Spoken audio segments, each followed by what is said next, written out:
Bonjour, je m'appelle Agathe, j'ai 22 ans.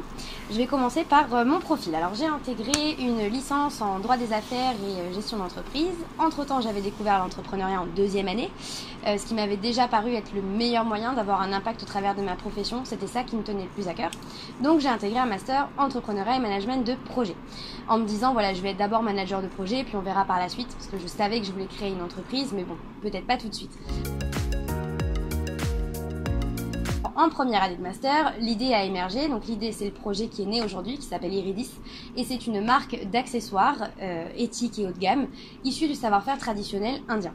Iridis, en fait, a un double impact économique et sociétal, à savoir, d'une part en Inde, dynamiser l'activité traditionnelle locale, en même temps répondre aux problématiques de ce pays, telles que par exemple, tout simplement les conditions pas éthiques au travail, et en France, de dynamiser la consommation en prenant parti sur la consommation dite raisonnée.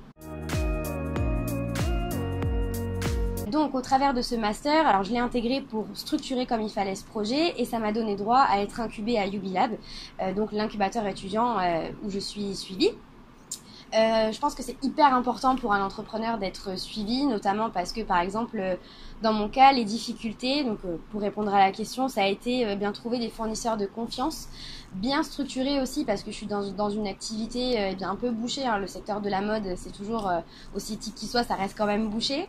Donc il a fallu que je me trouve une place, donc tout ce qui est question concurrentielle, le positionnement, le fait d'avoir une boutique ou pas, voilà, toutes ces problématiques-là, ça a été la première difficulté. Et ensuite, tout ce qui est appréhension des stocks et prévision financière, ça c'est hyper important pour une activité de produit et ça m'a beaucoup aidé d'être encadrée et de partager avec mes collègues qui sont aussi incubés.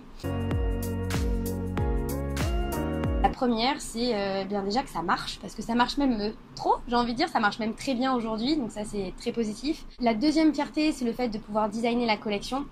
Et la troisième fierté, c'est d'avoir pu partir en Inde, d'avoir pu mener à bien ces négociations. Voilà, je suis partie en février avec mes petits 22 ans et j'ai réussi à convaincre des fournisseurs, des artisans de s'embarquer avec moi et ça, c'est une de mes plus grandes fiertés. Ne lâchez jamais, jamais, jamais.